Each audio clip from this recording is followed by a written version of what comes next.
श्रीमते भक्तिवेदांत स्वामी इति नामिने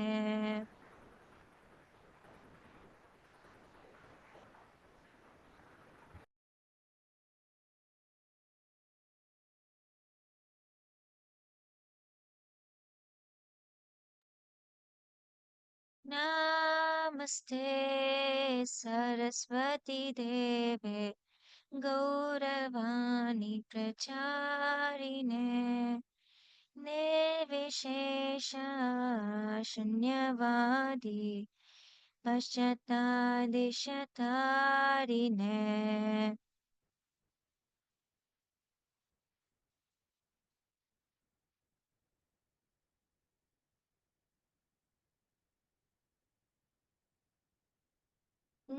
जय श्री कृष्ण चैतन्य प्रभु नित्यानंद श्री अद्वैता गदाधर श्रीवासादि गौर भक्तवृंद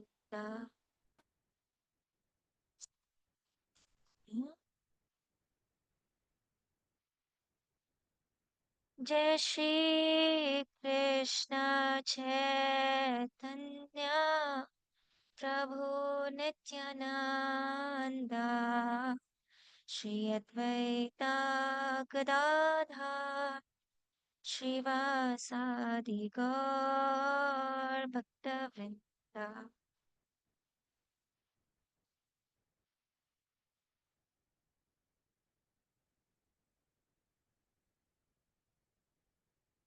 हरे Krishna Krishna Krishna Hare Hare Hare Ram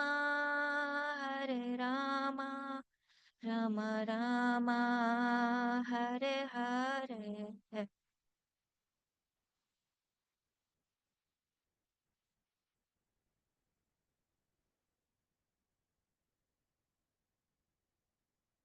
Hare Krishna, Krishna Krishna, Hare Hare, Hare Rama, Rama Rama, Hare Hare.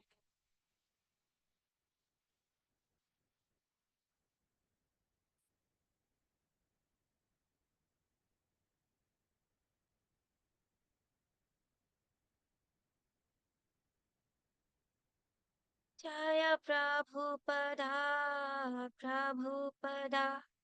Prabhupada, Srila Prabhupada, Jaya Prabhupada, Prabhupada, Prabhupada, Srila Prabhupada.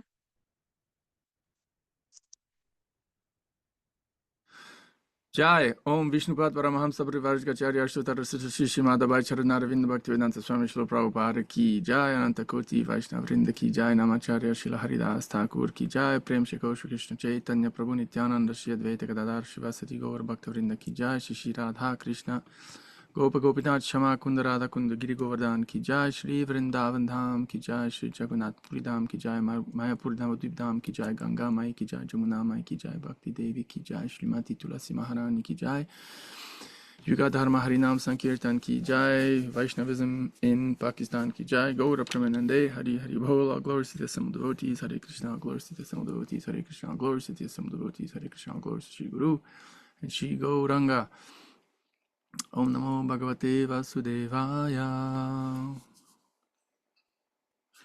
Om Namo Bhagavate Vasudevaya. Om Namo Bhagavate Vasudevaya. Jai, Hare Krishna, my humble obeisances, and beg forgiveness for being a little late. So we'll jump right in. I suggest that we go directly to verse number 5, unless anyone has any questions on number 4, which when you look at the verse, it's pretty it's pretty straightforward. Take prasad, give prasad, ask questions, answer questions, give gifts, receive gifts. So since we only have today, tomorrow, and Wednesday, perhaps we should,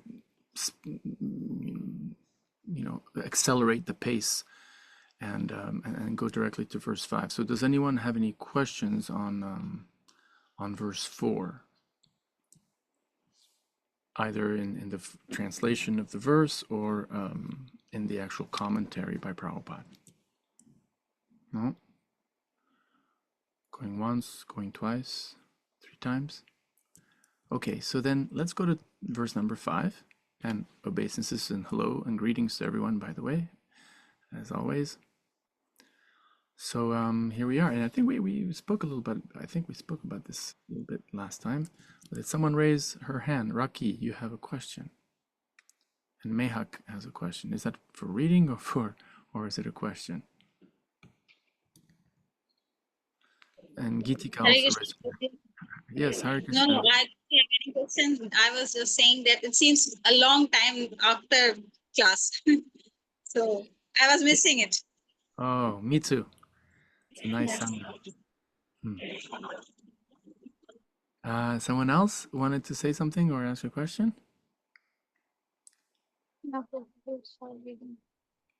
You wanted to read, Gitika, okay?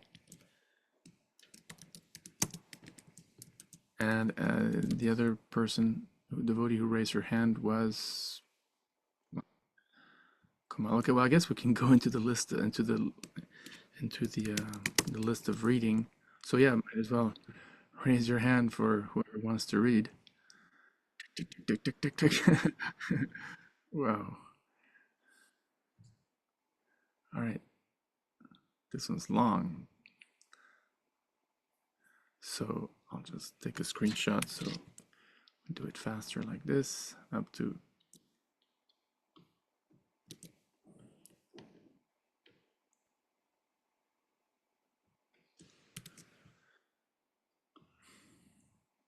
okay.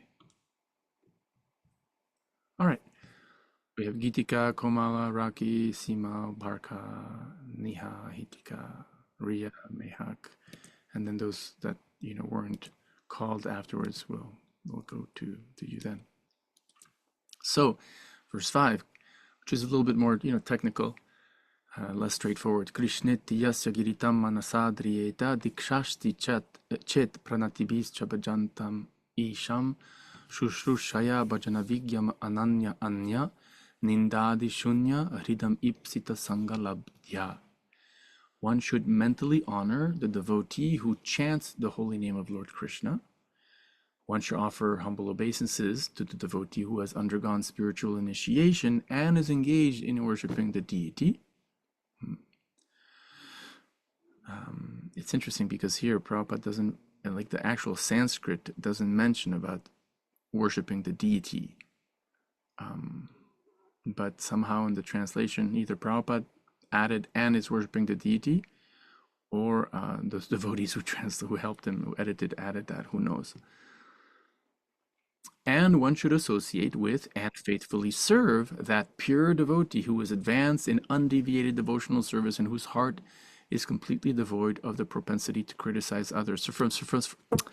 So from the very beginning, I'll ask you one of my favorite questions that I ask on this verse in Bhakti Shastri, and that is, what is, according to Rupa Goswami, the most important or the most significant thing that distinguishes an ordinary devotee from an advanced devotee or a pure devotee?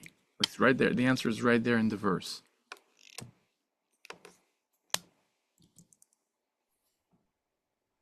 Criticize others? Who said that? Steamer. Yes, can you say that a little louder? I mean to criticize others. Well, yes, but kind of the opposite. Free from the propensity to criticize others. Right? By faithful serving. Yeah, faithful serving. That's what we should do, but that's not how we should serve that pure devotee.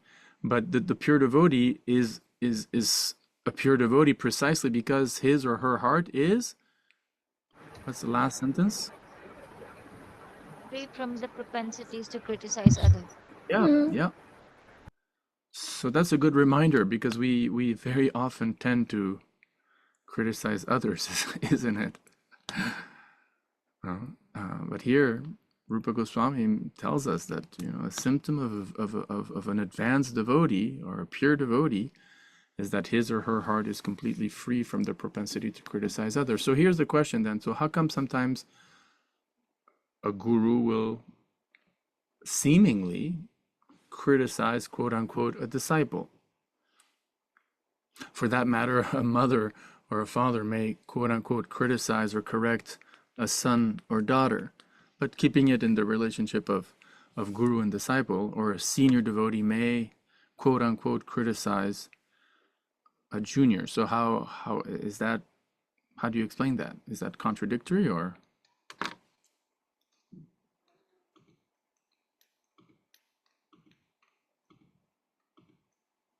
It seems contradictory. So how do we reconcile the contradiction? Because it's actually not contradictory, but it would seem as such. Krishna Priya, I think you raised Prabhu, that first. yeah. Prabhu, I think so. We can contradict it by saying it by that guru means the one who is heavy. And when guru criticize a disciple, that is not in the sense of that he's seeing faults in his disciple, but is the only sense that he is going to correct his disciple. And this is called the mercy instead of a fault finding thing. So Yes, maybe we can contradict by saying this. reconcile. Yes, yeah, I agree. Everyone gets the point, isn't it? I think, I would assume it's a good point. The teacher or the senior, there's a difference between finding fault or criticizing others for the sake of placing oneself above them and feeling better, or feeling more pure, or feeling more strong, or feeling more whatever, more beautiful, and a positive criticism which is done in a service mood where, I'm sorry, but I'm your father here, so, I'm correcting you. You should not do this. This is nonsense. But it's not in the mood of trying to lord over, as Prabhupada would say, this expression, to lord it over the other. It's a mood of service, but sometimes correction is needed. And so criticizing and correction, they're kind of similar, but they're not completely similar either. Good, good, good, good. So moving along here, maybe someone else can answer. What is the difference between a Kanishta, a Madhyam, and Uttama? What does Kanishta Adhikari, Madhyam Adhikari, and Uttama Adhikari mean? You all know Hindi, so it should be pretty simple. So Krishna Priya, you raised your hand, but since you spoke already, perhaps Daya could answer. Prabhuji, it means like a lower, medium, and higher. Exactly. Yes. Very good. And we see here, Prabhupada says, an Uttama Adhikari is not interested in blaspheming others. His heart is completely clean, and he has attained the realized state of unalloyed Krishna consciousness. According to Rupa Goswami, the association and service of such a Mahabhagavata or perfect Vaishnava are most desirable. What does unalloyed mean? The term unalloyed. What does the word alloy mean? What is an alloy? Unalloyed means pure. Contaminated and not Mixture of something. Exactly. An alloy is like when you have pure gold, and then when you add some other metals in there, you add some other alloys. So unalloyed means, yeah, pure, without any mixture of anything else. Yes. Okay, so here's something interesting in the next chapter, in the next paragraph. One should not remain. Perhaps we could start with Gitika. Maybe you'd like to read this paragraph. One should not remain a Kanishta Adhikari. Hare Krishna, Dona Pranam Prabhu. One should not remain a Kanishta Adhikari, one who is situated on the lowest one one who is situated on the lowest platform of the devotional service and is interested in only in worshipping the deity in the temple. Such a devotee is described in the 11th canto of Srimad Bhagavatam 11.2.747. Acharyam iva hare pujam pujamya shraddhayate natat bhakteshu jaineshu na bhakta prakriti smrta. A person who is very faithfully engaged in the worship of the deity in the temple, but who does not know how to behave towards devotee or people in general, is called a Prakriti Bhakta, Prakriti Bhakta or Kanishta Adhikari. One Yes, should has very good. Okay, wait, because here we're going into another paragraph. So, and so the idea is that you see in Hindu society, a lot of people, let's be honest, who don't know Bhagavad Gita very well, who don't even believe, don't understand the distinction between Bhagavan and the Devatas, and many times they'll put so much importance on the deity, the deity, and they'll almost be rude or disregard the devotee. For example, we see this often. There's a Bhagavatam class going on, for example.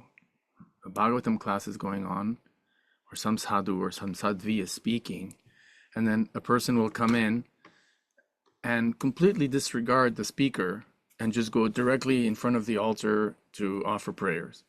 At least we see this a lot in ISKCON temples around the world, really. But the more advanced devotee will think, oh, here's a sadhu or here's a speaker. Let me sit down and hear. Because by hearing that devotee, I'll get more mercy actually than just going directly to the deity, isn't it? As a matter of fact, you know that sometimes they story? completely ignore The speaker? it, yes, the speaker. Yeah, and even make noise and speak loud, isn't it? You remember that story in the Lilamrita? But Prabhupada tells this story, how they were in Radha Kund on a parikrama with, a pilgrimage with Bhaktisiddhanta Saraswati Thakur. And at one point, one devotee made an announcement, okay, now we're going to go to visit such and such a temple, but those who want to stay and listen to Guru Maharaj, they can. And so many devotees just left to go take darshan of such and such a deity, but a small number stayed, including Prabhupada.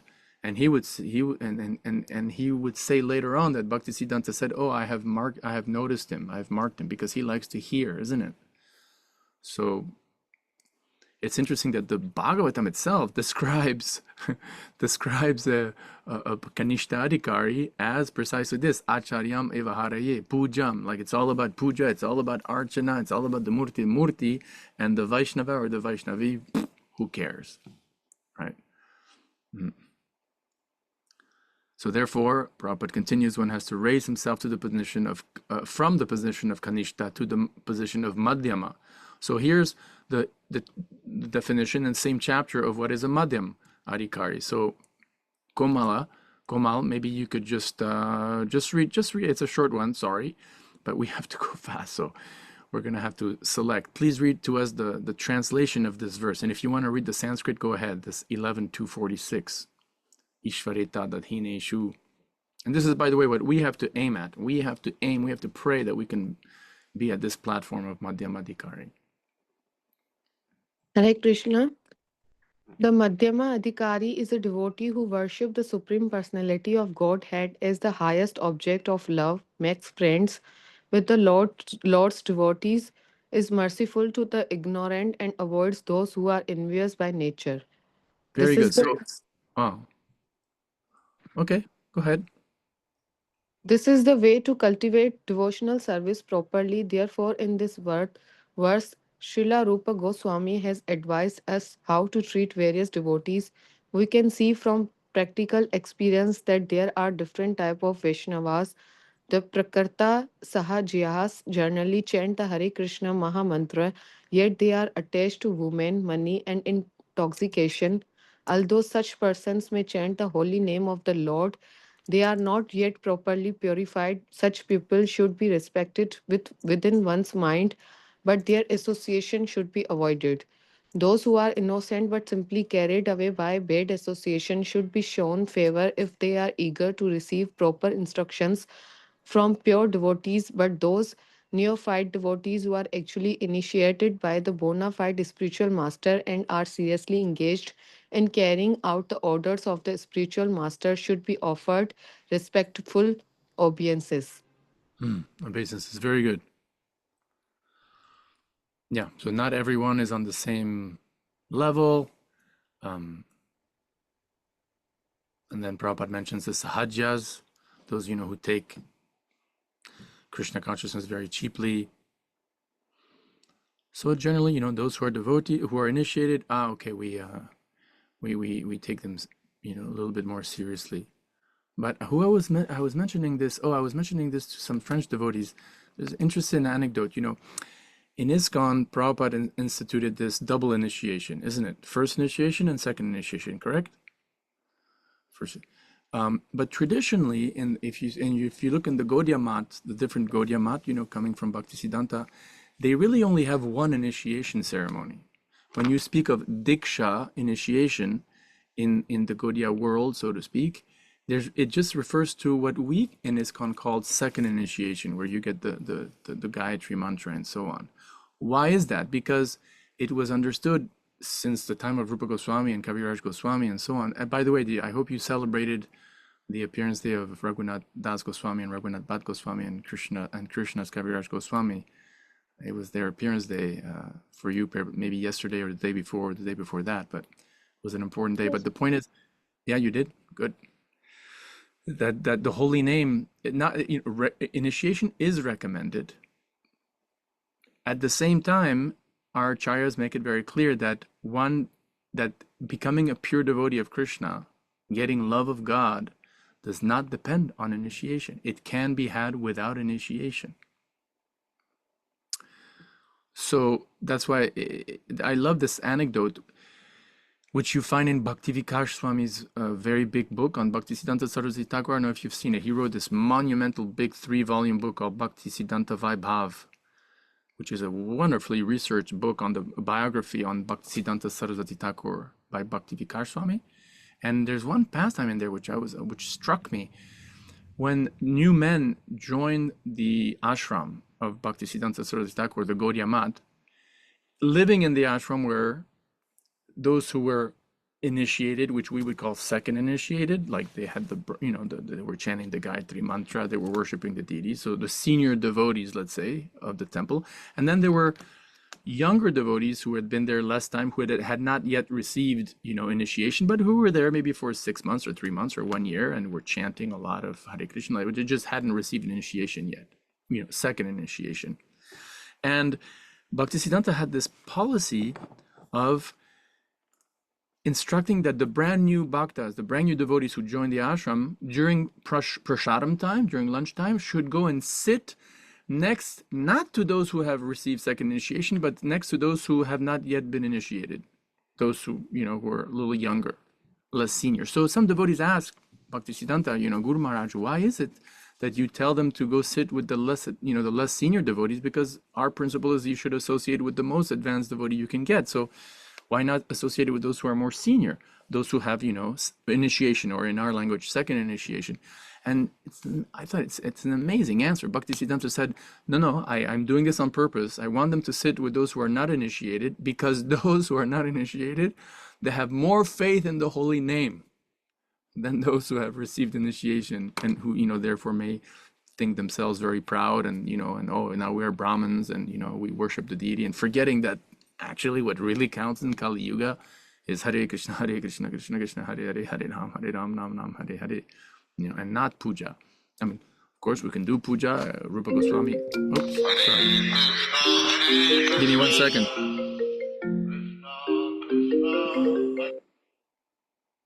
Give me 1 second. Yeah, so basically the holy name is what counts.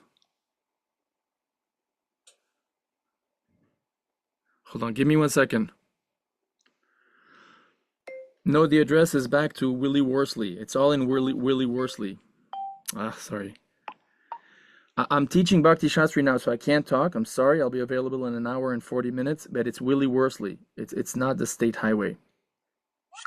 Okay, so you got the point. I'm sorry. Just when we were giving the punchline of the story, but you got it, right? So the point is the holy name, the holy name, the holy name is really what counts, right? So Madhyamadikari. And what is an Uttamadikari? What is compared to the Madhyamadikari, what does the Uttamadikari do? Like the Madhyamadikari, as we see, he or she does 4 things, right? He gives mercy to non-devotees. He avoids those who are, envious or jealous or violent or aggressive. And then he makes friends with those who, who are of the same generation, and then he worships or he serves, the senior devotee, right? So there's like 4 different kinds of ways of acting depending on who he or she is dealing with. But the Uttamadikari, well, I'll just give you the answer. The Uttamadikari thinks what? What does the Uttamadikari think? Was not interested in. Huh? Go ahead. Yes, go ahead. Not interested in bullshit things.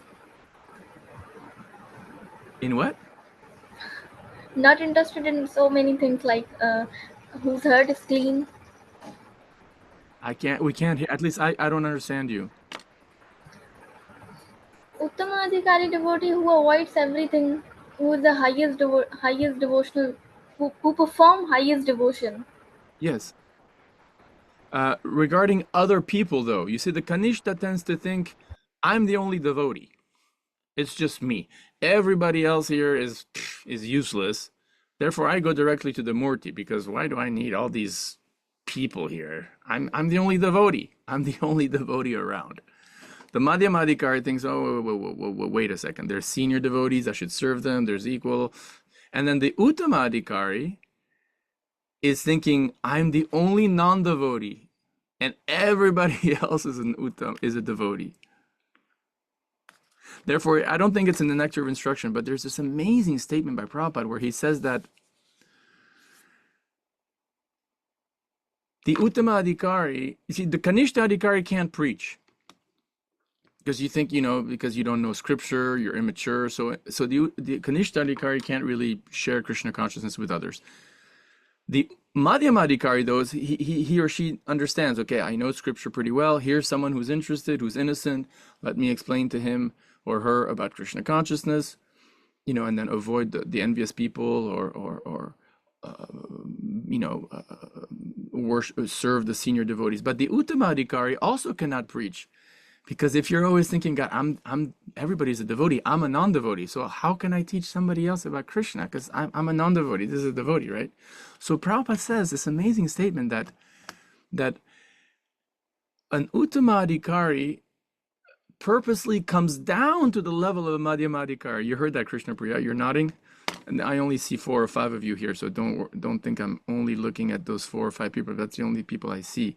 Maybe if I open the screen, the thing larger. So the Uttamadikari purposely goes down, so to speak. Here we go, I see everyone, to a level of Madhyamadikari in order to preach, and also in order to experience the joy, the nectar. There's a lot of pleasure in sharing Krishna consciousness with others. So Lord Chaitanya is so happy that he's like, okay, here, he just floods your heart with happiness when you're sharing Krishna consciousness with others. And so it's amazing that the Uttamadikari, like on purpose, goes down to the level of Madhyamadikari to experience the nectar of spreading Krishna consciousness. And we see that with Prabhupada. We believe he was a Madhyamadikari, isn't he? Everybody nod. Was Prabhupada a Uttamadikari? Yes? Yes? Okay. So he was a Madhyamadikari, and yet what did he do? He got on the boat and he went to New York to do what? To get an R1 visa and become an engineer? No, No. to preach. To preach consciousness. Right. Okay, so let's go back to our Shastra here. Oh, how come I can't get... Oh, because we're still sharing. Okay. So, Diksha, this is an interesting discussion.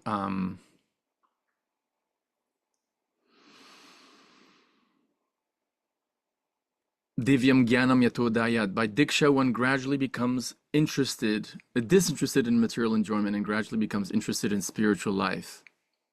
Maybe someone can read. We have, I think the next person on the list is Komal. Did you read already? Did Komal read already? Yes, Prabhuji. Yes.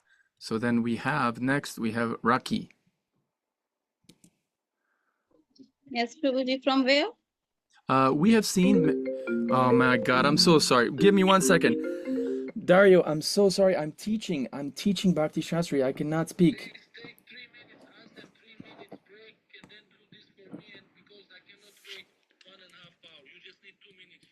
What is it? Okay, guys, you have to give me 3 seconds, 3 minutes. He doesn't. There's 40 students though. There's 40 students. So what is it? Just tell me. I'm gonna mute the mic. Okay, Sure, just give me Prabhu, a second. you can take your time. Yeah. Can you just tell me? Can you just tell me?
Okay, Prabhus, I'm so sorry.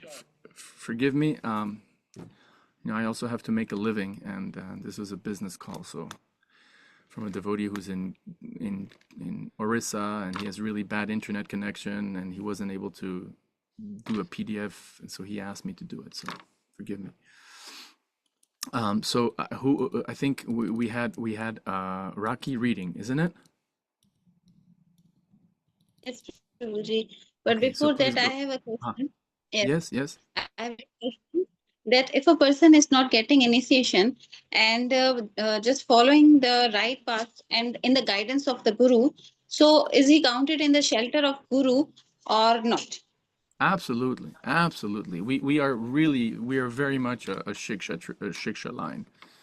We are very much a shiksha line. Very important. It's a great anecdote.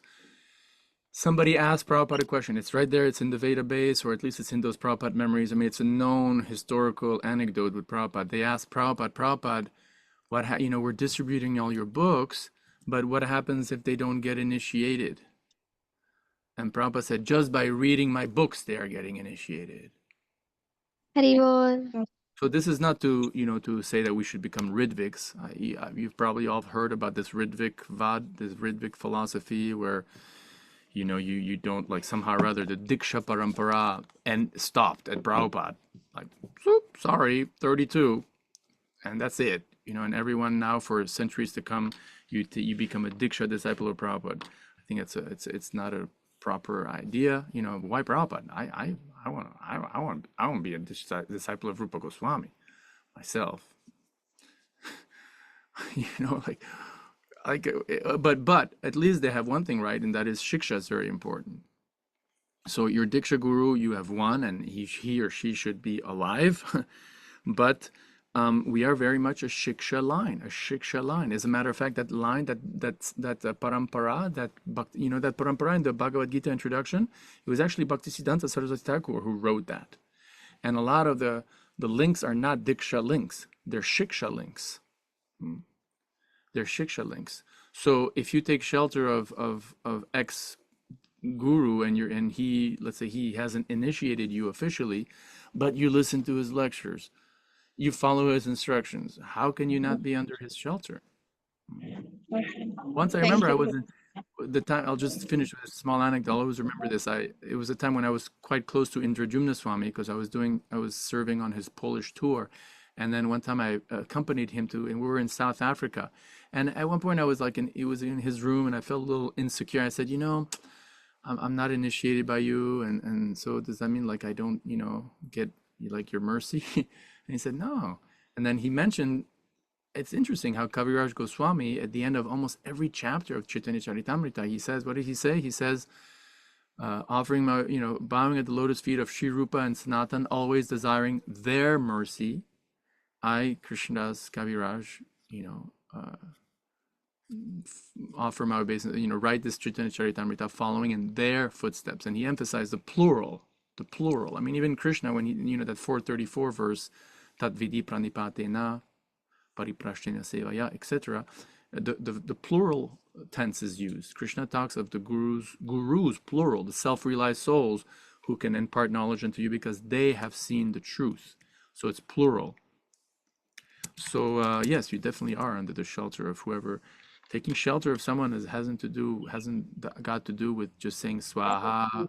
It has to do with hearing from them.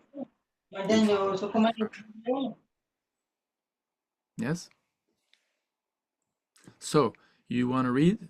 We have seen many practical examples. I want to read where she has left on that. I should start from that or? Yeah. Yes. In this Krishna consciousness movement, a chance is given to everyone without discrimination of caste, creed, or color. Everyone is invited to join this movement, sit with us, take prasada, and hear about Krishna.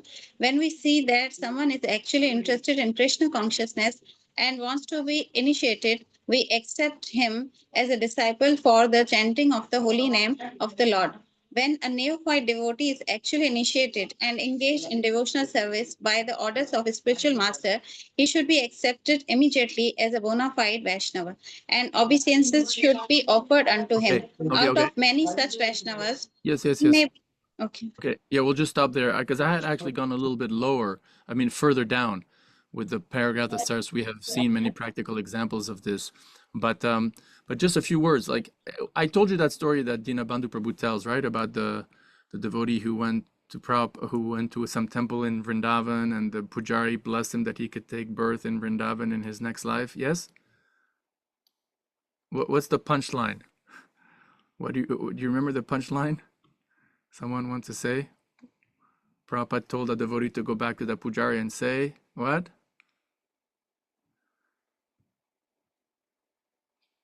Go ahead, somebody. It was something like yes, Shubha Mataji, you can go ahead. आप बोले, मुझे हिंदी में आ रहा है, English में नहीं आ रहा, आप बोले.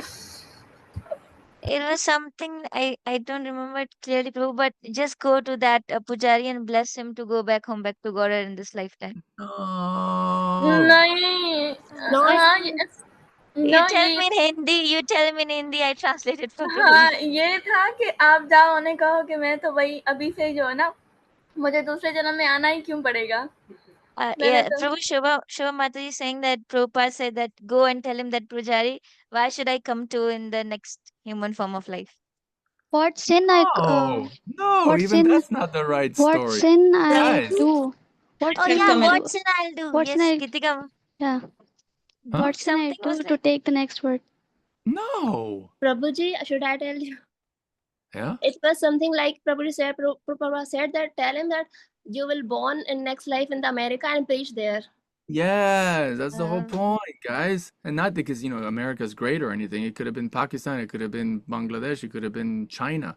The Yeah, point in is, any sandy Hmm? area of the world, anywhere, somewhere. The point is, yeah, it's not like, being born in India, ooh, wow, wow, what? No. Like, I love this, in this Krishna consciousness movement, this is the point. And you guys can relate to this because you're not born in India. So in a way, you actually have an advantage because you're not blinded by this idea, oh, because you're, this, like the Jews, who think they're so special just because they're born Jews, or, caste Brahmins who think they're so special just because they're Brahmins, and they eat meat at the same time. Like, what's the use? It's all about merit. In this Krishna consciousness movement, a chance is given to everyone without discrimination of caste, creed, or color.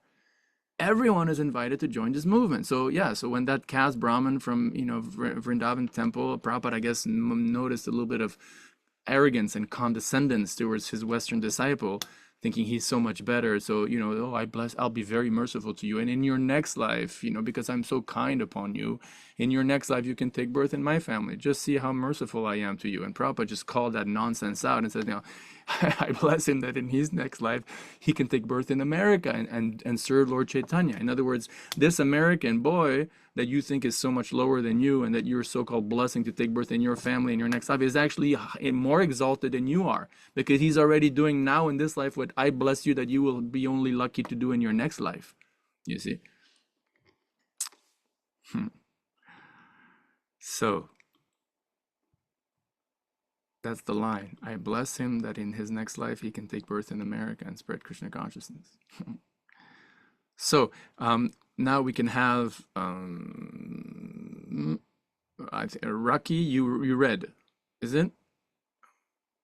You just read. So how about Simal? Yes, Prabhuji, but not Yep. complete. Sorry. No refund. No refund is given today. It's funny how in West Bengal, they approach you and say, "Excuse me, sir, what is your country? Your country, sir?" So Simal, read to us the paragraph starting. We have seen many practical examples of this, especially in Europe and America. We have seen many practical examples of this, especially in Europe and America. Many students who come to us from rich and respectable families quickly lose enjoyment and become very eager to enter into a spiritual life. Although they come from very wealthy families, many of them accept living conditions that are not very comfortable. Indeed, for Krishna's sake, they are prepared to accept any living condition as long as they can live in the temple and associate with the Vaishnavas. When one becomes so disinterested in material enjoyment, he becomes fit for initiation by the spiritual master. For the advancement of spiritual life, Srimad Bhagavatam 6.113 prescribes when a person is serious about accepting Diksha, he must be prepared to practice austerities, celibacy, and control of the mind and body. If one is so prepared and is desirous of receiving spiritual enlightenment, he is fit for being initiated. Should I continue? Yeah, you can finish the paragraph. Divyam Jnanam is technically called the Tat Vigyan, or knowledge about the Supreme. Tad Vigyan Artham Saguram. Saguram. What is this word? Eva Eva Vigachate. When one is interested in the transcendental subject matter of the Absolute Truth, he should be initiated. Such a person should approach a spiritual master in order to take Diksha. Srimad Bhagavatam 11.321 also prescribes when one is actually interested in the transcendental science of the Absolute Truth, he should approach a spiritual master. Thank you. Just an observation, it just shows you the kind of ISKCON that was in the 1970s compared to today. You see, if you notice, Prabhupada says here, although, many of my students come to us from rich and respectable families, they accept living conditions that are not very comfortable. Because Prabhupada really, even though he wrote many places that you can just stay at home, chant Hare Krishna at home, which is our philosophy. I mean, Lord Brahma states it right there in the 10th canto, stanistitaha, and we see that it's happening. All of you, I mean, how many of you live in an ashram? How many of you live in a brahmachari or brahmacharini ashram? Raise your hand. Shobha, you do? Prabhu, I No, have a okay. question regarding this line that Prabhupada said many times that live in home and chant Hare Krishna at your home. Then Yeah. why Prabhupada same time said that sadhu sangha? Yeah, so I'm kind of coming to that. I mean, sadhu sangha can literally means you live in an ashram and you're living with devotees 24 hours a day, and that's what seems like that was the mood in the 1970s. Like I mentioned last time, there's this language of when did I join, right? Remember we spoke about that. Like you hear Prabhupada disciples speak, yeah, I joined in 1972. Yeah, I joined in February 73. I joined in October 74. What does that mean? They physically like left their home with a luggage and moved into a temple, into an ashram. And that was their religious conversion experience of literally moving, like changing status in society from living at home to living in an ashram. And there was a lot of pressure, and we cannot say it didn't come from Prabhupada. It came from Prabhupada also, but a lot of his devotees also were like, "Oh, you're interested in Krishna consciousness? Well, unless you live in the temple, you're in Maya." I mean, even like if you got married, that was Maya. It was a strong mood of just strong, like I would say, artificial renunciation. And the proof is that where are all those staunch brahmacharis and sannyasis? They all either left ISKCON or got married. So, I mean, if you know about the Radha Damodar party, for some years there was like these great. Have you heard of the Radha Damodar party? The Greyhound bus. If you type on yeah, look, here's a picture of Radha Damodar. Oh no, that's Prabhupada in Radha Damodar temple. There was the Radha Damodar party. There was these beautiful deities of Radha Damodar. They're beautiful deities of Radha Krishna that devotees led by Tamal Krishna Maharaj traveled all across. I mean, I'm surprised you never heard of the Radha Damodar party of ISKCON? ISKCON, let me just look, Radha Damodar party, because this is like far out. And here's the pictures. Yeah, so I'm going to share my screen here. If you look at these pictures here, you see, there were like a whole, these devotees like with Vishnu Jan Swami and Tamal Krishna Maharaj. Here's this very famous picture here. You have Prabhupada. Well, in this picture, Prabhupada's not here, but you see in the bus in the back, there's these 3 buses. They say Hare Krishna on them. These are typical Greyhound buses, like the old. They're called. There's still a company in America called Greyhound buses, and these are buses that transport people from all over America, anywhere, And so they bought these Greyhound buses and transformed them into temples. And you had all these brahmacharis who were like very, yeah, brahmacharya. I'm not saying it's not. It's if you can be a brahmachari, great. Ultimately Krishna consciousness. But you see, they were real. Oh, you see Prabhupada here in the middle. He's right next to the deities of Radha Damodar, where I'm pointing my. And so you had like these 4 or 5 or 8 buses, and they were very austere, and they would travel all over America, aggressively distributing many Prabhupada's books and stuff. But out of all those 99 or whatever, out of those hundreds of brahmacharis, they all got married and or left Krishna consciousness, unfortunately. So in those days, there was very much this idea that Krishna consciousness means not just accepting Krishna as God, but literally moving into a temple. And that's why Prabhupada says here, see, many of them have accepted living conditions that are not very comfortable. Yeah, because sometimes they were living on, they would sleep on the steps. The temple in New York, I heard, like it was so crowded, like you couldn't even find a place to squeeze with your sleeping bag in the rooms. So you slept on the steps of the temple, But this is not, we shouldn't understand that this is not required to to become, initiated. What's required to become initiated is to vow to follow the four regulative principles. Even with a Prabhu, we mustache, can Mr. say Kumar. it Falgu. No problem. Huh? Hare I Krishna. just We made a can say comment it. to Sundar Kumar here about his mustache. You can be initiated with your mustache living at home. Just follow the four regs and chant Hare Krishna. Right? You can keep your nice hair. That's our Siddhanta. But for a short period of time, there was this crazy period of ISKCON 70s, which was kind of like this sort of a miracle, and at the same time, this sort of strange creature called ISKCON 1970s, where everyone was living in the temples. And I'll just finish with this. I think you asked the question, Christian Priya, but for example, I heard that in the early days, like 67, 68, 66, at least in the Los Angeles temple, even though there were women and men living in the temple, they didn't even own their own dhotis or saris. And so what would happen is that there would be like some yellow, and the men would wear yellow dhotis. So there was like a whole bunch of yellow dhotis, yellow kurtas, and then yellow equivalents in saris for the woman. And in the morning you would just go and take one that's available and wear it. And then in other words, you didn't even own your own clothes. Maybe you own your own underwear and stuff, but it was so communal, in the sense that everyone living together in a temple. Krishna Priya, you have a question, and then Sundar Kumar raised his hand. So maybe Krishna Priya, you had a question? Is that you who has a question? No, it was Gitika Prabhu. Gitika Oh, Harani Mataji. Itika, go ahead. Prabhu, I was saying that you were saying that most of the like devotees come and like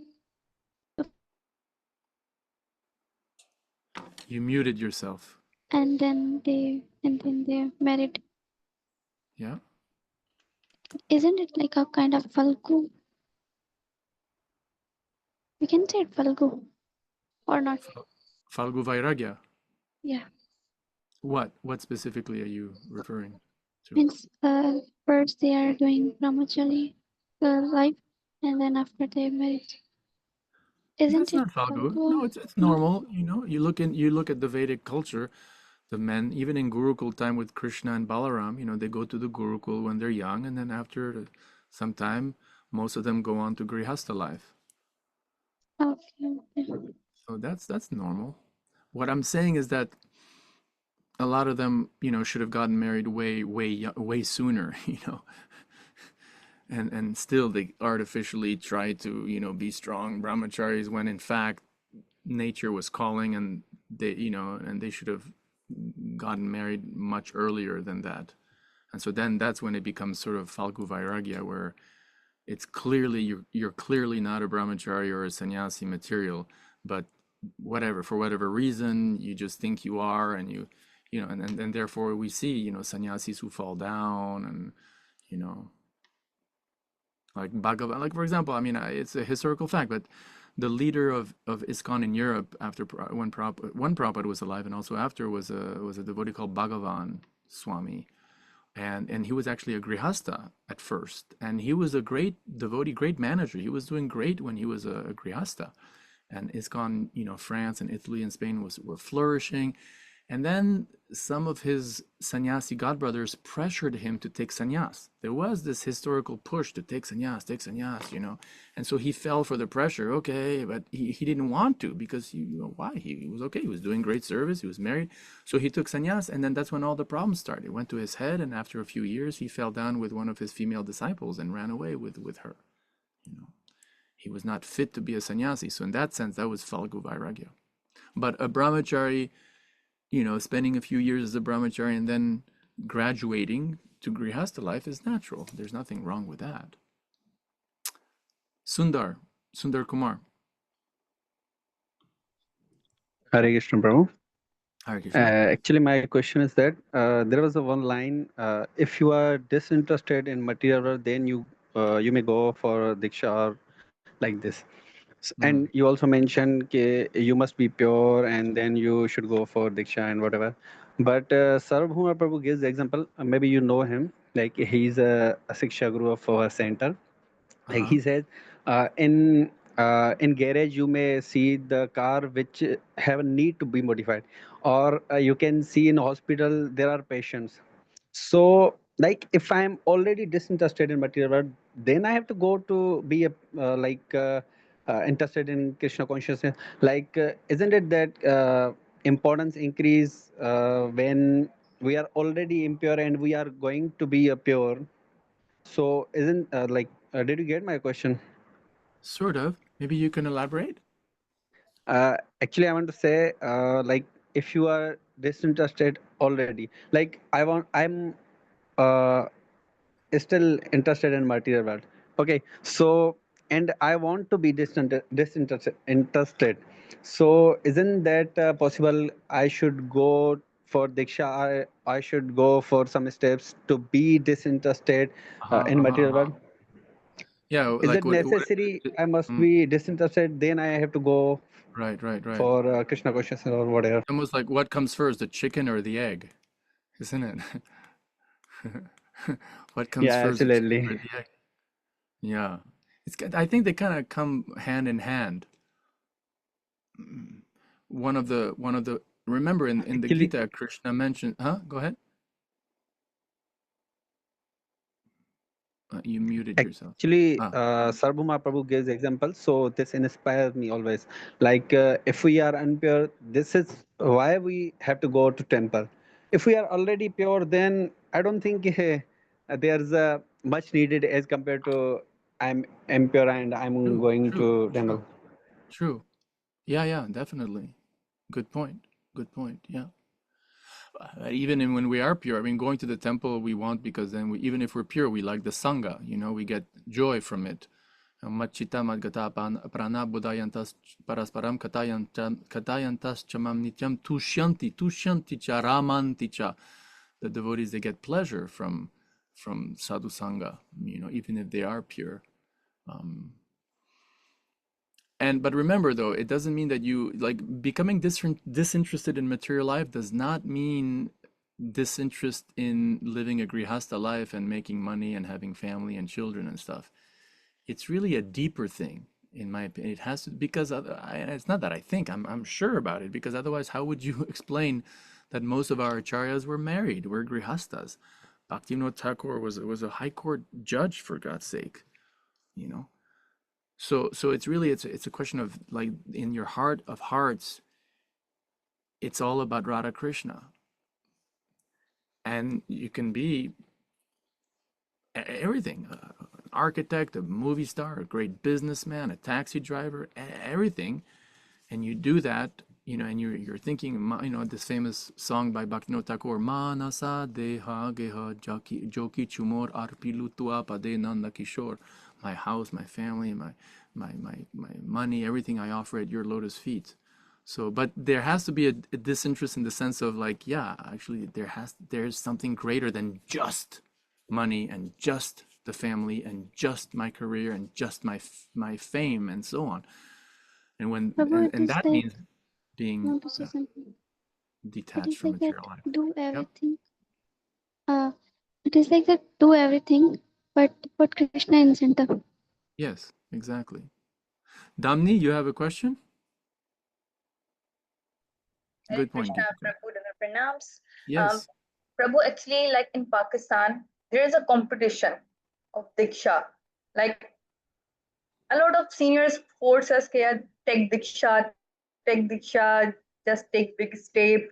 You are just chanting, you are coming mandir daily, but you are not taking Diksha. Why? There is a lot of competition. A pressure, you mean pressure to take Diksha?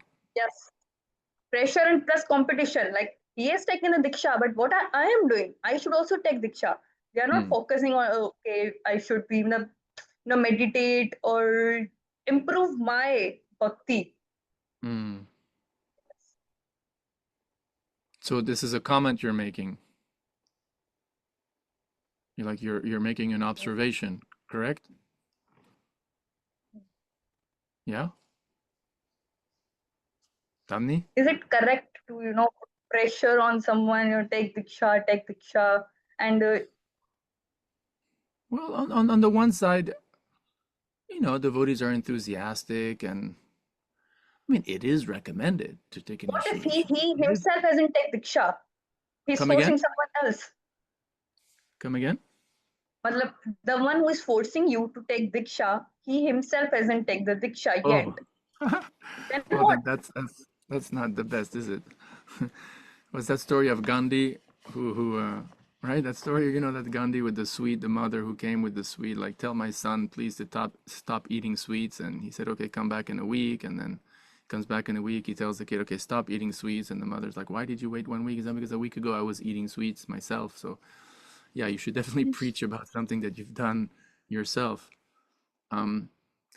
Yeah, it can be unhealthy. At the same time, it's not completely bad, you know, like if initiation is recommended, then, you know, it's nice to, but if you make the devotee feel, it really depends on how the devotee feels with that pressure. Like if you're pressuring some devotee and, you know, and then that devotee feels not good, then obviously that's not healthy. And it seems like that's kind of the case with you or whoever you're talking about. And in that case, it's not healthy. And it's true that there seems to be a little bit of too much emphasis on diksha and not enough on shiksha. So I don't know. It depends who that person is. If he's your equal, you can say, just, you know, chill out, okay? Just mind your own business. and you know, just like worry about your sabji and your potatoes, and you know, there's a saying in Poland, not my circus, not my monkey. So, you know, this is my life, you leave me alone, and you worry about your spiritual life. But if obviously if it's a senior, you know, it depends on case by case, but yeah. One more thing, like everyone is here from Pakistan, and mostly Hyderabad is gone. So, like,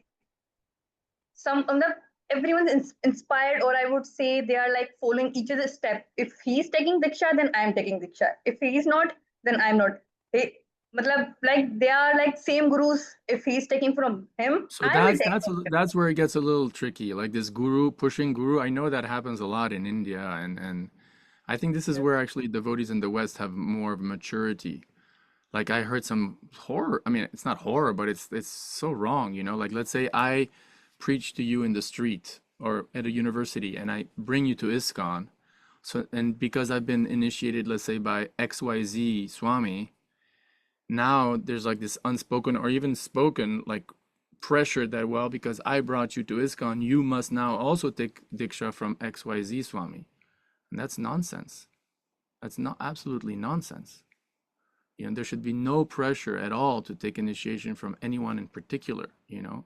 This guru canvassing is really unhealthy, especially in ISKCON where, okay, yes, there are Diksha gurus and so on, but we're all a family and we all have Prabhupada as the founder Acharya, and we all hear from each other also, like, you know, you have a dear uncle or a dear aunt and, you know, what's this? So yeah, that's not healthy. And there is this canvassing. I know, I've seen it, you know. So that's not cool, I don't think. Barka wanted to say something. Is that okay, Damni? Yeah, cool. Thank you, Prabhu. Oh, sorry, Raki raised her hand. Yes, Prabhuji. As Damni was saying about pressure, so I have some discussion. I had some discussion with my cousin brother who is a psychiatrist in Dubai. So he was saying that ISKCON devotees are really very extremist. You just hate those people who are sitting next to you and eating meat. You just hate them. You just see them with the uh, like a different kind of way. So, and he was saying that he has a patient, kid, a teenage kid, who is the follower of ISKCON, and he was suffering. She was like suffering from anxiety just because of she can't handle the pressure of the if she's missing the mala, 16 rounds of chanting, so he just take it very seriously that Krishna is going to angry with me, he will be not happy to me. So he was just discussing with me, why do you people like do that, why do you give pressure everyone, just do 16 rounds, don't eat meat, do this or don't do this. So somehow there is so much misconception of ISKCON. So I think I don't know, I'm not judging anyone, but for the devotees must have some more guidance about it. Yeah, good point. Good point. I mean, the meat eating is, come on, meat eating, like we should, like, you know, pressuring someone to chant 16 rounds, that's maybe not so cool, but say, look, please don't eat meat. That's not bad, you know. But of course, we should not also look bad at others. Like it's a healthy balance. On the one side, you know, like hate the sinner, hate the sin, not the sin. I mean, hate the sin, not the sinner. We have to somehow maintain a humble attitude, and at the same time, not be blind to other people's sins. It's maturity, Yes. you know. It's maturity. We need maturity. So let's speak a little bit about faith here. Prabhuji, I think you are muted. We can't hear you. Hello. Can hear you, No, Prabhu. no, We can Prabhu, hear, we we can can hear hear. you. Yeah. I was saying it's a question of maturity. It's a question of maturity. So let's read like who's next on the reading list. Well, it's Barka can read, and she can read if you want the paragraph or the part here. I'll share it where Prabhupada says in the middle of the chapter, he says everyone begins his devotional life from the neophyte stage. You see that? Everyone begins his devotional life from the neophyte stage. Yes or no? No, Page Prabhuji. number. Which page? It's a little bit lower. Like there's a paragraph that starts the chanting of the holy name of Krishna is so sublime, and then then there's a Chaitanya Charitamrita verse, Yahara Komala Shraddha Se Kanishta Jan Krame Krame Tenho Bhakta Hai, and then right after the beginning of the night, everyone begins his devotional life. You see it? Yes. Okay.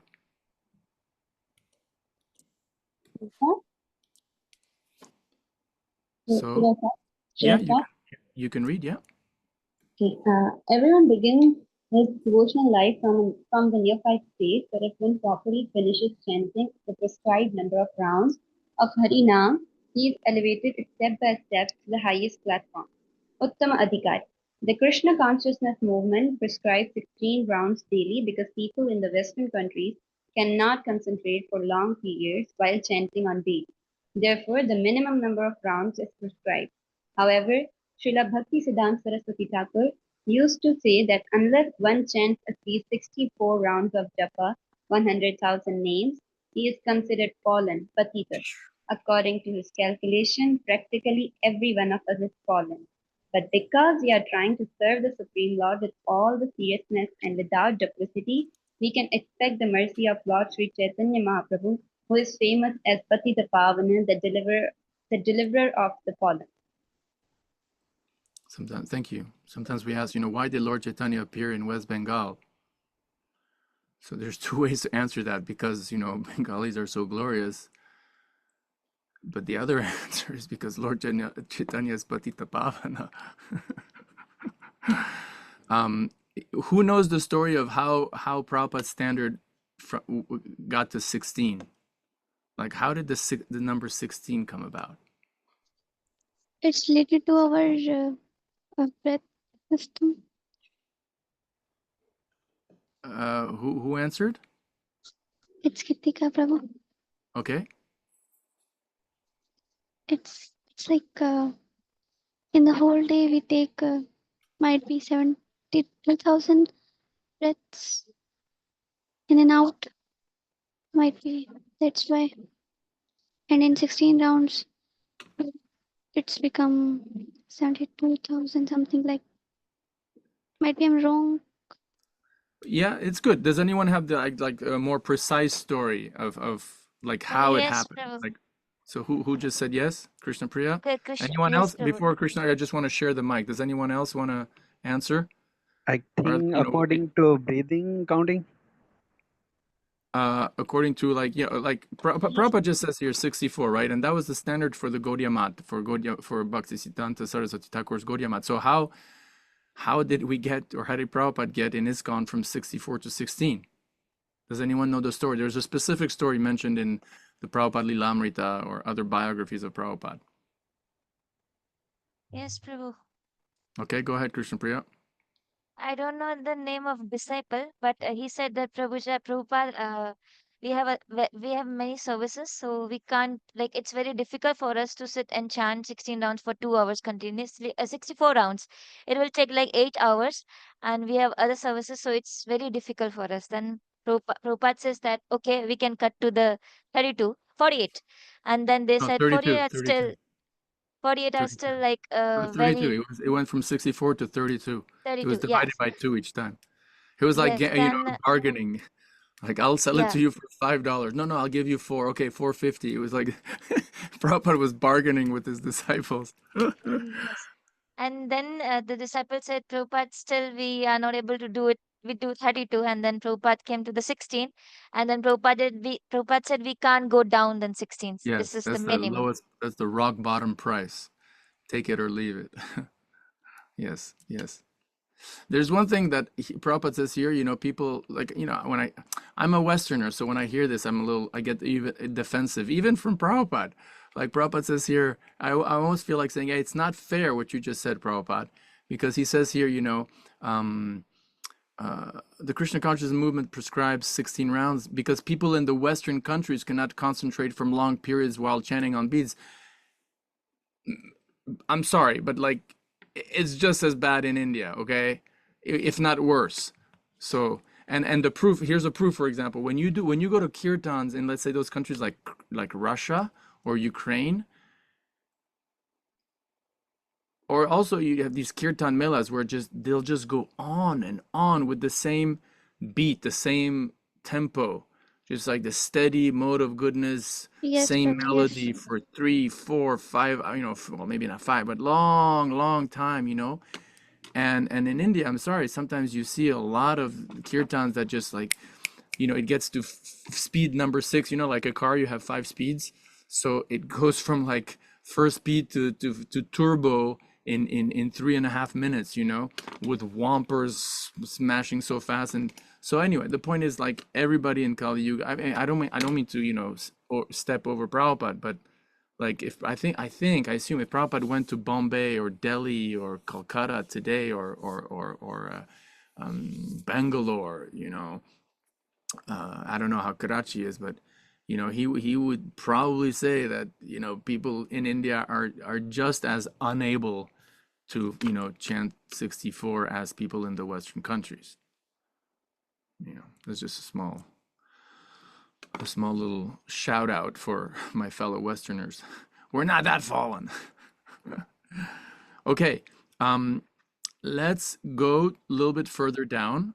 Oh, I heard the clink. Someone raised their Kishori Laka. You have a question, or is that you want to read? Prabhuji, I want to read. Okay.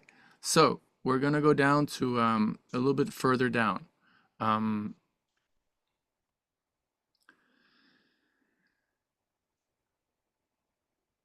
Let's go all the way down to this paragraph that starts with, when a person realizes himself to be an eternal servitor of Krishna. Prabhuji, where? So it's a paragraph that starts with, when a person realizes himself. So it's all the way, we've gone down a few paragraphs now. Page number? I don't know. I have it on the database. So you just scroll down and look for a paragraph that starts with, when a person realizes himself. I went down a few paragraphs. It's like almost, it's like a 58 page number. And it's the second paragraph from the end. When a person realizes, Okay. okay, and we'll let When Kishori a read, person even though she's cut in line. when a person You realize you've cut in line in front of about 12 devotees, but they're very merciful, so they'll let you read in front of them. Go ahead. when a person realizes himself to be an internal servitor of Krishna, Eternal, he not loses internal. Sorry, I have to, yeah, it's eternal, not internal. Eternal. eternal Mhm. servitor of Krishna. He loses interest in everything but Krishna's service. Always thinking of Krishna devises means by which to spread the holy name of Krishna. He understands that its only business is in spreading the Krishna consciousness movement all over the world. Such a person is to be recognized as an Uttamadhikari, and his association should be immediately accepted according to the six processes, Dadati, Pratidrinati, etc. Indeed, the advanced Uttamadhikari Vaishnava devotee should be accepted as a spiritual master. Everything one possesses should be offered to him, for it is enjoined that one should deliver whatever he has to the spiritual master. The brahmachari, in particular, is supposed to beg alms from others and offer them to the spiritual master. However, one should not imitate the behavior of an advanced devotee or Mahabhagavad without being self-realized, for by such imitation one will eventually become degraded. In these words, Sri Rupa Goswami Wait. advises the Sorry. devotee to be in. Wait. Hello. You can just stop now because you read a long paragraph. So just stop. Thank you for your reading. Anyone have any question about this paragraph? I personally love this first sentence, and I think it doesn't only apply to an Uttama Adhikari. It applies to us who are, beginners trying to be Madhyama Adhikaris. That, we're especially this thing, devising means by which to spread the holy name of Krishna. He understands that his only business is in spreading the Krishna consciousness movement all over the world. At least speaking for myself, from day one, you should understand that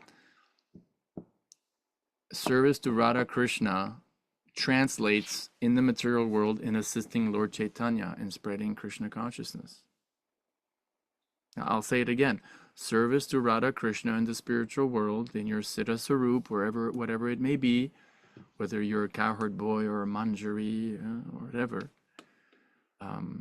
translates when you're a conditioned soul in the material world in somehow or other assisting the assistant, somehow or other fitting in helping Lord Chaitanya establish the Sankirtan movement. Today I had lunch and I was sitting next to this devotee who was born in the Krishna consciousness movement. And he told me, yeah, right now I have no interest in spreading Krishna consciousness to others.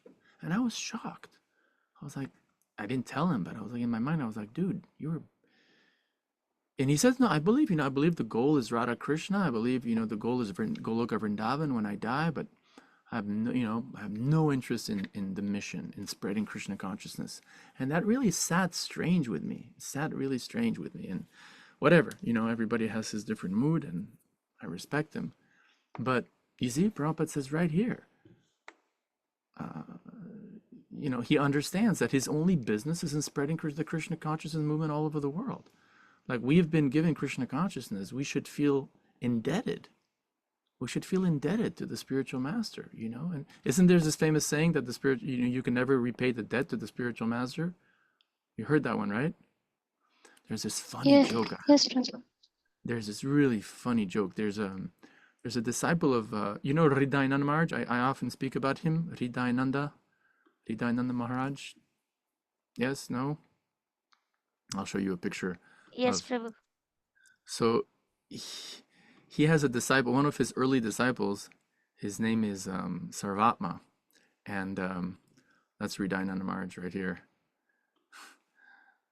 and me next to him. It's one of my favorite pictures. So he has a disciple who's quite funny. So his disciple Sarvatma, one time he borrowed several $1,000s from his guru, from Hridayananda Maharaj, maybe 10-15 years ago. He's one of the early disciples of Hridayananda Maharaj from 1979 or something. So Hridayananda Maharaj said, okay, lent him, like maybe it was $2,000-3,000, a big sum. And 1 month, 2 months, 3 months elapsed, and he didn't pay him back. So one day, Sarvatma was driving Hridayananda Maharaj to some Namahat program. And while driving, Hridayananda Maharaj said, hey, Sarvatma. And Sarvatma was driving and said, yes, Guru Maharaj. And Hridayananda Maharaj said, don't you owe me money?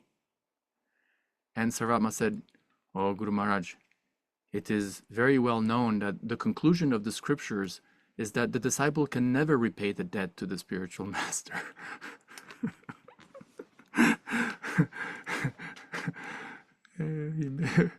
His spiritual master laughed, of course. He understood he was joking. He paid him back eventually, but I love that comeback line. The spiritual master, it's known in this conclusion of the Shastra, the disciple can never repay the debt to the spiritual master. But joking aside, the debt, we have a debt to the parampara. The debt is that we've been taken out of repeated birth and death. We've been taken out of coming back as a dog in Karachi in our next life. We've been saved from coming back in some hellish planet, maybe not even on planet Earth in our next life. By the mercy of the spiritual master, we were saved from eating meat and gambling and intoxication and illicit sex. By the mercy of the Vaishnavas, we were given, we were able to chant Hare Krishna and stay pure by chanting the holy name. Our destination is wonderful according to Shastra. We're going back to Godhead tomorrow, if we're not there already, and if it takes 1 or 2 more lifetimes. The point is we're so blessed. We're so blessed. And so we have a responsibility to pay back our debt. And what is that?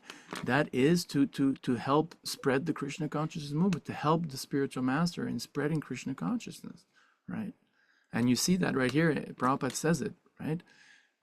Our only business in devising means. How can I, spread Krishna consciousness to people in Pakistan? How can I somehow or other?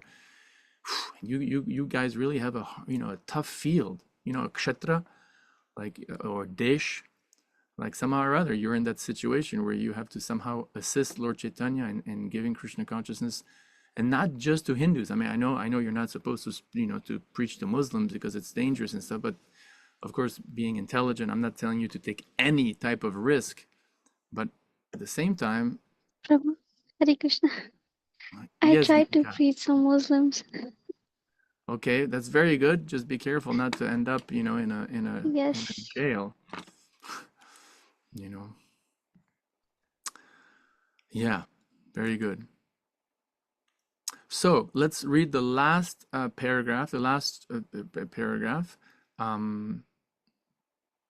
Yeah, this is actually a significant. There's one sentence in this last paragraph which is often discussed. So let's read that. And next in our line is, I forgot who's next in reading. I think Niha now, right?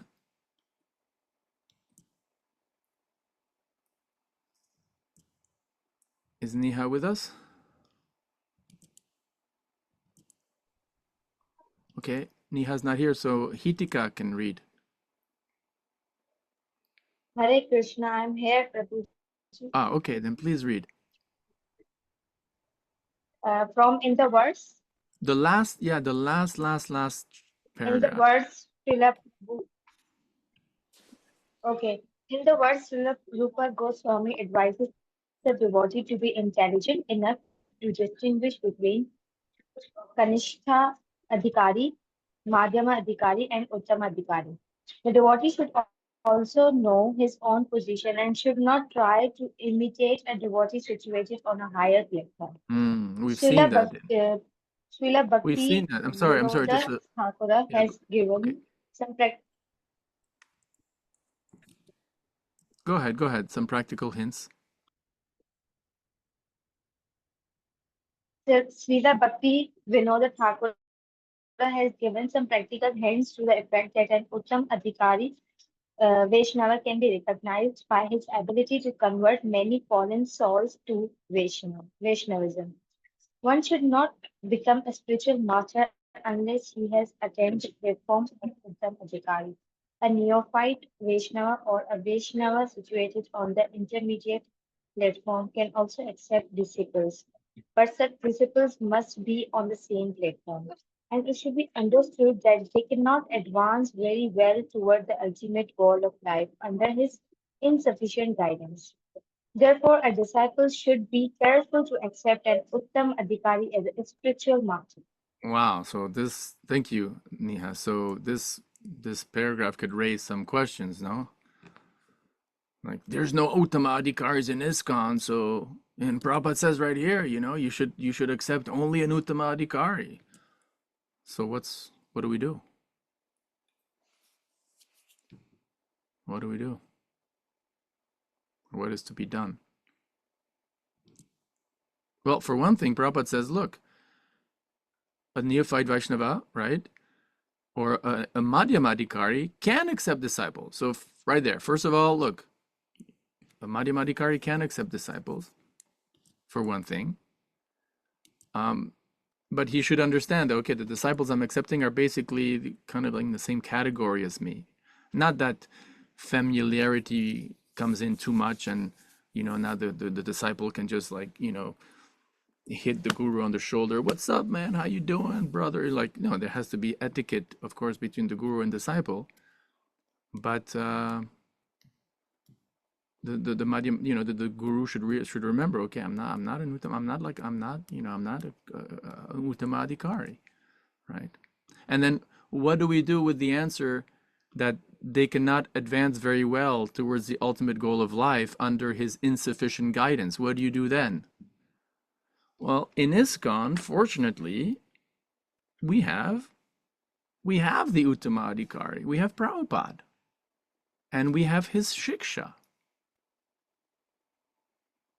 And honestly, if you ask the majority of Prabhupada, of devotees in ISKCON, especially, second generation who have never met Prabhupada, their plate is full, their cup is full.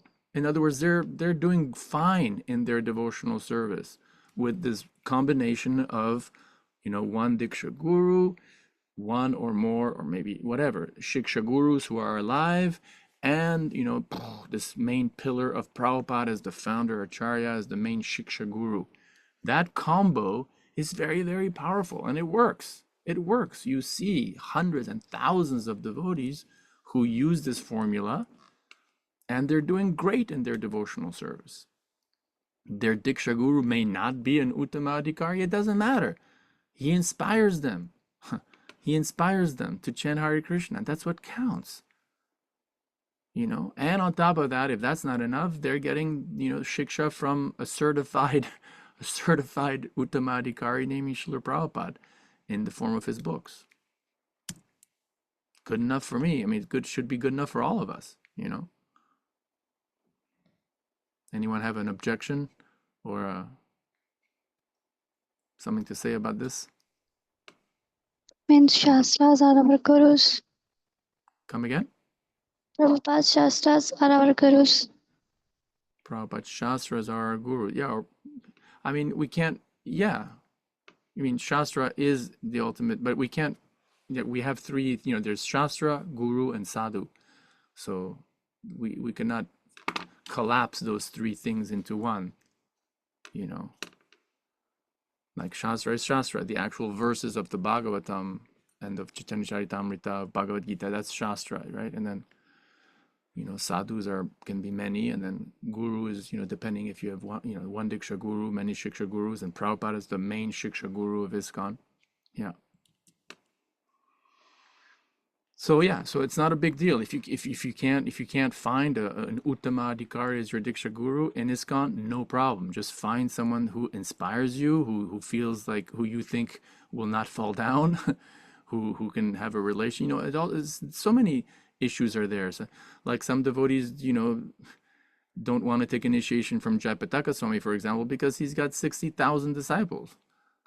And maybe someone wants to have more of an intimate relationship with a guru, that, someone who actually remembers your name when he sees you. And this is not an offense to Jayapataka Swami. I know one story, one devotee came and Jayapataka Maharaj said, "So, Hare Krishna, what's your name?"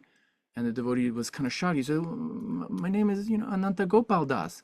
"Ah, who's your guru?" And he was, "You are." This devotee felt kind of heartbroken, like, oh man, he forgot he initiated me. But it's understandable when you have, 60,000 disciples, But some devotees, for them, it may be important to have a guru who, a diksha. The point is, you go where your heart leads you. And the main criteria is, who inspires me to chant Hare Krishna tomorrow morning? Who inspires me to chant Hare Krishna tomorrow morning? You know, that's the main consideration, because chanting Hare Krishna is that's what we're about. So however you get to the point of chanting Hare Krishna, that's legitimate. That's favorable. So unless anyone has anything else to say, we're going to go on. We have 20 minutes. We're going to go to text number 6. And again, this is one of those wonderful verses that kick out these skin disease issues. Oh, you're a Brahmin, or what caste are you, or what skin color are you, and all that. So let's go to it. Let's go to it.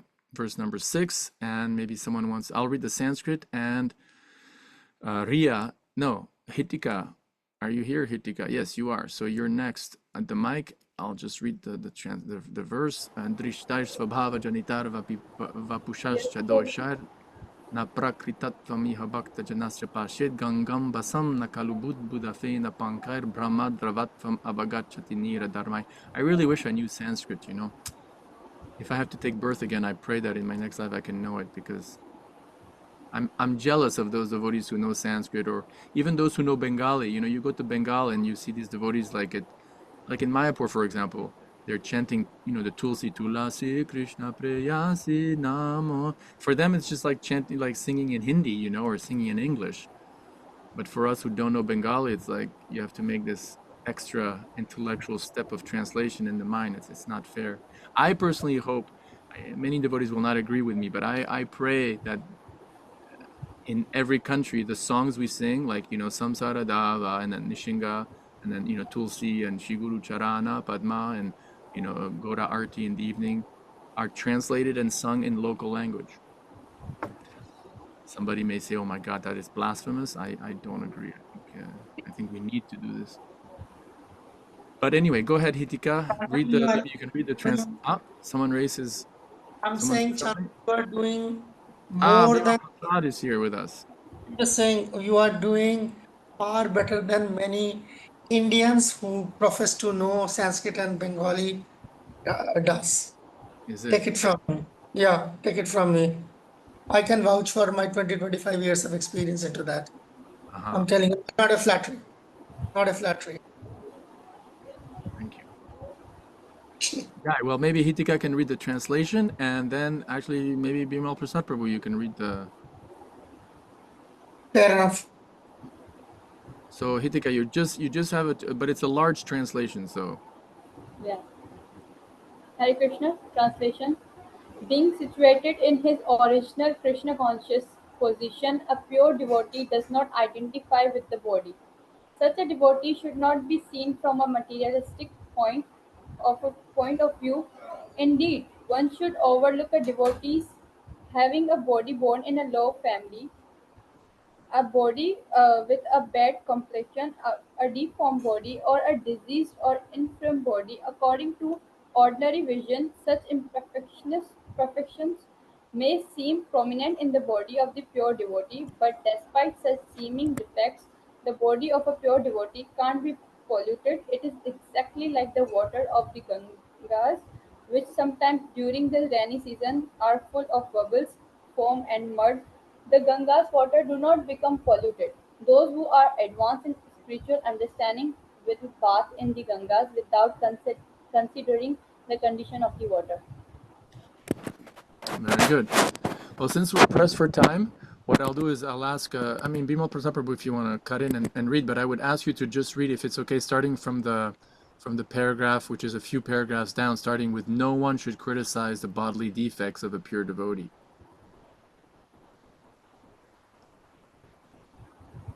Sorry, I had my microphone off. Sorry. No one should criticize the bodily defects of a pure devotee. If there are such defects, they should be overlooked. What should be taken into account is the spiritual master's main business, which is devotional service, pure service to the Supreme Lord. As stated in the Bhagavad Gita 9:30, Apichitsutacharo bhajate mam ananibha sadhureva samantavya samyak vyavastito isa.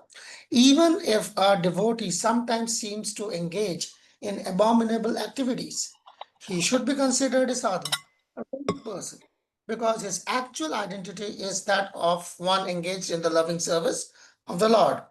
In other words, he is not to be considered an ordinary human being. Even though, should I continue? Yeah, I mean, I find it amazing that Prabhupada quotes Apichetu Dharachara when talking about, a pure devotee. It's unbelievable, isn't it? Yeah, it's pure. Unbelievable. Wow. Yeah, it's just how broad the vision of a pure devotee is. But yeah, please read the next Fair one, even enough. though a pure devotee may not be Even born. though a pure devotee, yeah, please. Even though a pure devotee may not be born in a Brahmana or Goswami family, if he is engaged in the service of the Lord, he should not be neglected. In actuality, there cannot be a family of Goswamis based on material considerations, caste, or heredity.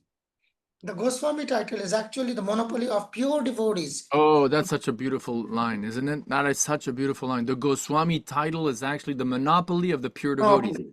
I mean, what a poetic exclamation of the universality of bhakti. The Goswami title has nothing to do with your skin color, with your caste, with anything related to your body. The Goswami title is the monopoly. What does monopoly mean? Or what? Anyone not know what monopoly means? It's not the game you play with dice.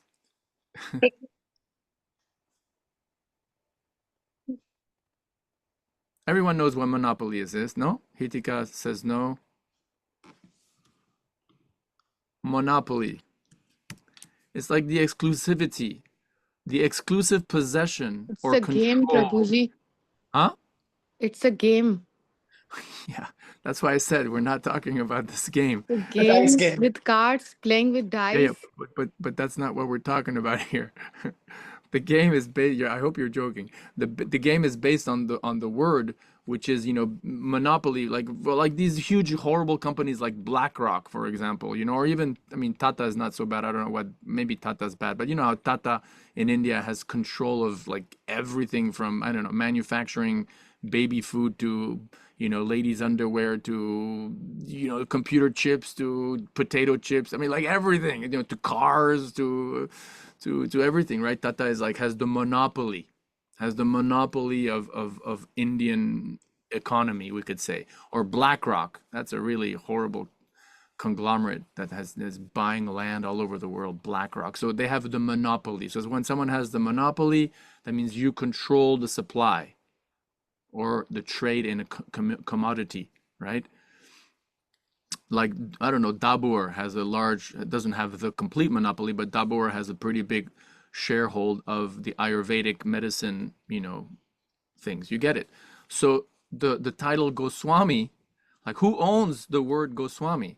Who has the control of the word Goswami? Well, the caste Brahmins in Jagannath Puri temple, or in some non-Vaishnava community in South India, will convince you that, it's only people from my caste, from my family, But Prabhupada is, as a Vaishnava, as a wonderful Vaishnava, is reminding us and echoing Rupa Goswami's own words here that the title Goswami is the monopoly of the pure devotee. That's it. You're a pure devotee. The word Goswami belongs to you. Regardless if you were born, you're born in a Mlecha family or a Brahmin family, whatever. If you're a pure devotee, you have the monopoly of the word Goswami. And if you're born in a so-called Goswami family, but you act sinfully, then you don't own that word. That word Goswami is far from you, actually. Yes. Yeah, and Prabhupada continues here. Would you like to continue? I'm sorry for having interrupted you, Prabhu. Just love this. No. Rupa Goswami and Sanatan Goswami had practically become Mohammedans and had therefore changed their names to Dabir Khas and Sakar Malik. But Sri Chaitanya Mahaprabhu himself made them Goswamis. Therefore, the Goswami title is not hereditary. The word Goswami refers to one who can control his senses, who is master of the senses. A devotee is not controlled by the senses, but is the controller of the senses. Consequently, he should be called Swami or Goswami, even though he may not be born in a Goswami family. Very good. And Prabhupada continues in the next paragraph, but let's read it because, I mean, I love this topic, so if you don't Okay. mind. Okay. But maybe we can ask, maybe Ria can read. What do you think? She was next Yeah. on the list. Go on. Hare Krishna Prabhuji, from according to this formula, Yeah. according to this formula, the Goswami, who are descendants of Sri Nityananda Prabhu and Sri Advaita Prabhu, are certainly devotees. But devotees coming from other families should not be discriminated against. Indeed, whether the devotees come from a family of previous acharyas or from an ordinary family, they should be treated equally. One should not think, oh, here is an American Goswami, and discriminate against him. Nor one should think, here is a Nityananda Vamsa Goswami. There is an undercurrent of protest against our awarding to the title of Goswami to the American Vaishnava of the Krishna consciousness movement. Sometimes people flatly tells the American devotee that their sannyasa or title of Goswami is not bona fide. However, according to this statement of Srila Rupa Goswami in this verse, an American Goswami and a Goswami in a family of acharyas are non-different. Hare Right. Krishna. Yes. And even today, like, isn't it? You see that. It's very unfortunate. It's like Prabhupada called it skin disease. I mean, it's so straightforward, skin disease. And probably, I'm sure you guys also, like, if you, born in Pakistan, I'm sure there's some idiot. I'm sorry, but they're idiots. There's some idiots in India who think that you somehow are less, less worthy because you were born in Pakistan. Is there? I'm sure there's some that discrimination must be there. I mean, you Well, find fools everywhere. there is no dearth of such idiots in Pakistan itself. In Pakistan itself, but what, You against ask them, themselves or what? they will tell you about the caste consciousness there. It's Oh, is even it? more steep than in India. Oh, really? Huh? You believe this? Yeah. Those people are like, as you say, more loyal than the king. More royal than the king.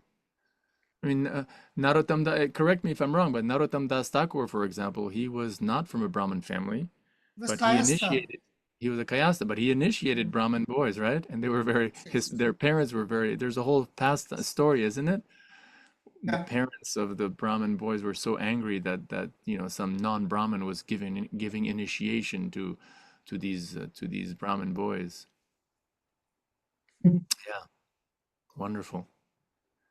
So we can continue if we consider the bodily defects. So now we're coming to an offense, we're coming to an offense to, like, it's actually offensive.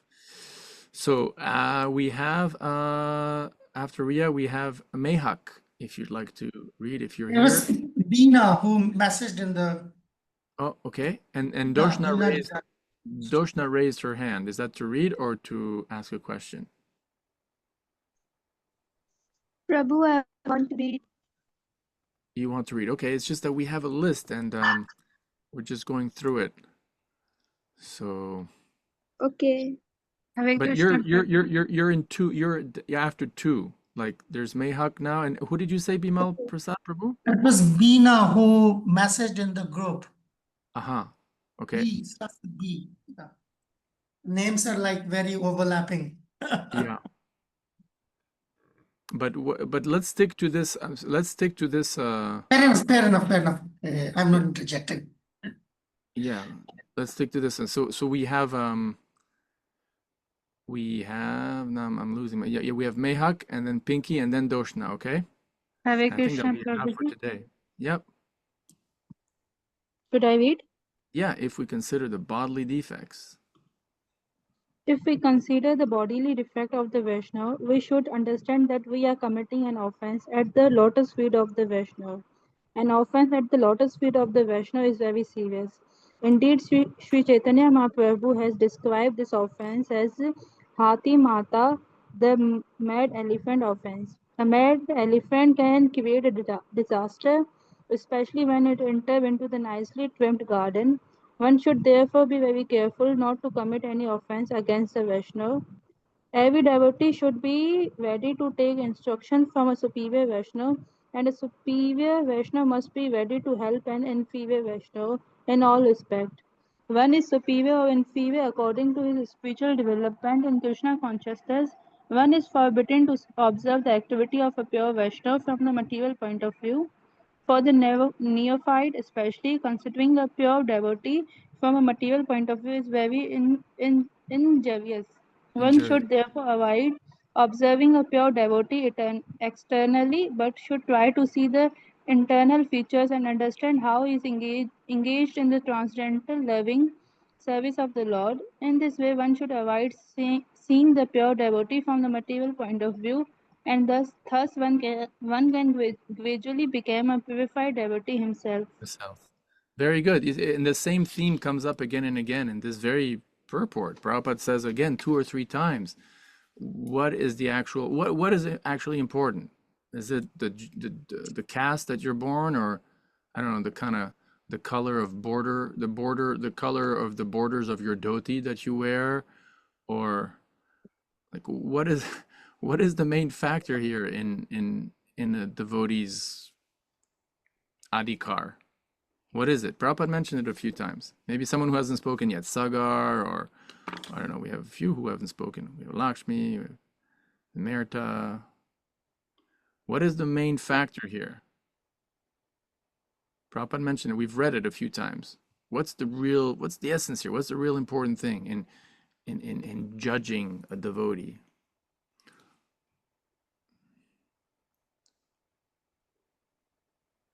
As a small detail, Barka asked, what's a Vamsha? Vamsha is like a kind of like a jati, kind of like a caste, a line, you know? So in what line you're from? Oh, I'm from the line of Nityananda Prabhu. Khandhan, I guess that's what it means, huh? So yeah, what's the answer? What's really important here? Whether you have a bindi or not, or whether you're born in this family or not, or what is it? What's actually important?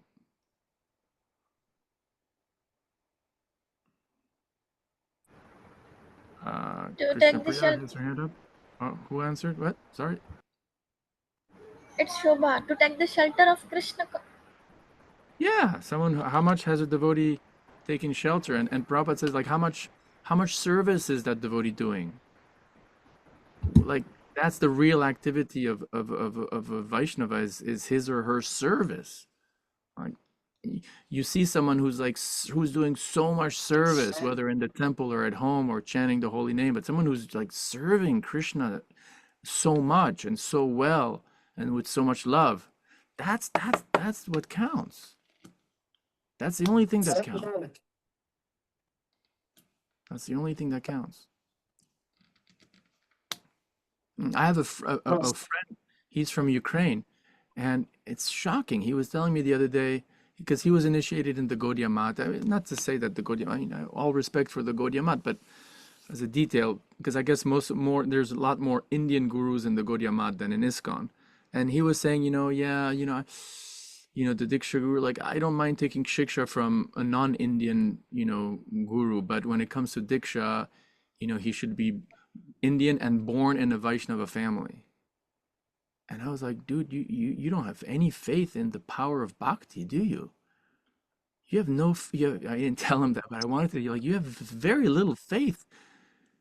The power of bhakti is that it turns, bell metal into gold. It turns, a demon into a demigod. It turns a sinner into a saint.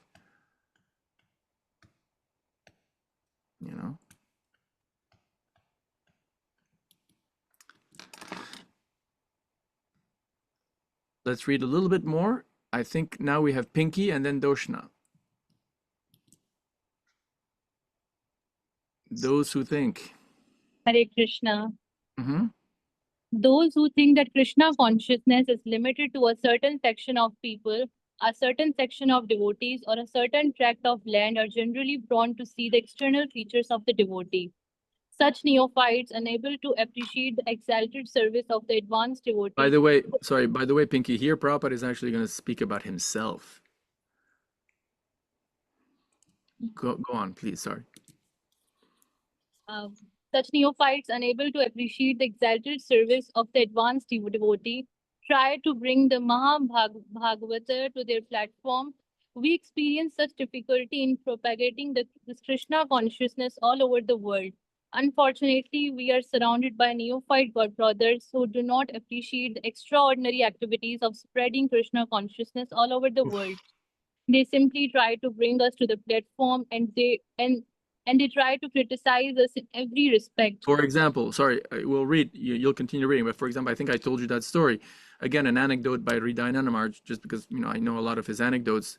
He mentions how Prabhupada once mentioned to him that he was feeling disappointed that some of his god brothers, he's speaking, when he says we here, he's obviously speaking about himself. He could be very well saying, I have experienced such difficulty. Unfortunately, I am surrounded by neophyte god brothers who do not appreciate my extraordinary activities of spreading Krishna consciousness. They try to simply bring me down to their platform, and they criticize me in every respect, because remember, Prabhupada's like, the silent grihasta, whatever, Abhay, Babu, and like, okay, whatever, and there's some prominent sannyasi disciples of Bhaktisiddhanta preaching so-called so much, in India. Ooh, wow.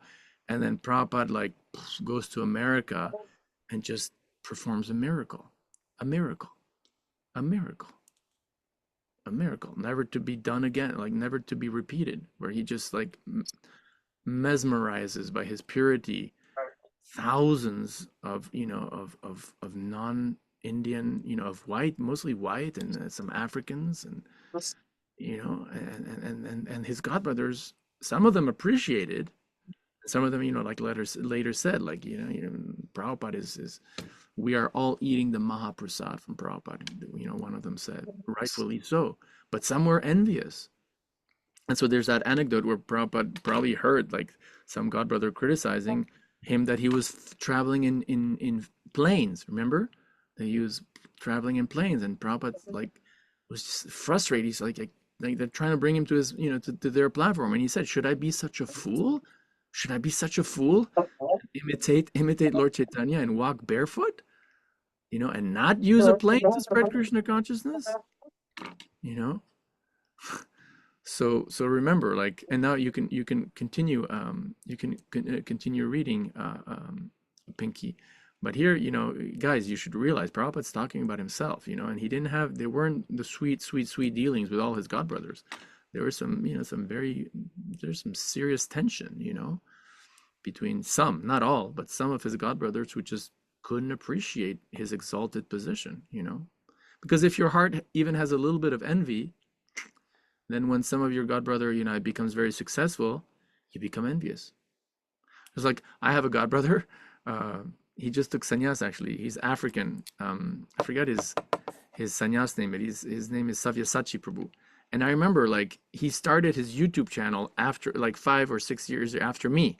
And he even asked me advice, and I, I gave him some advice. I think I gave him a course he could take.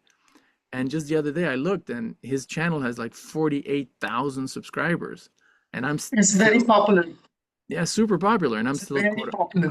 I'm still stuck at 8,000, even though I started years before him.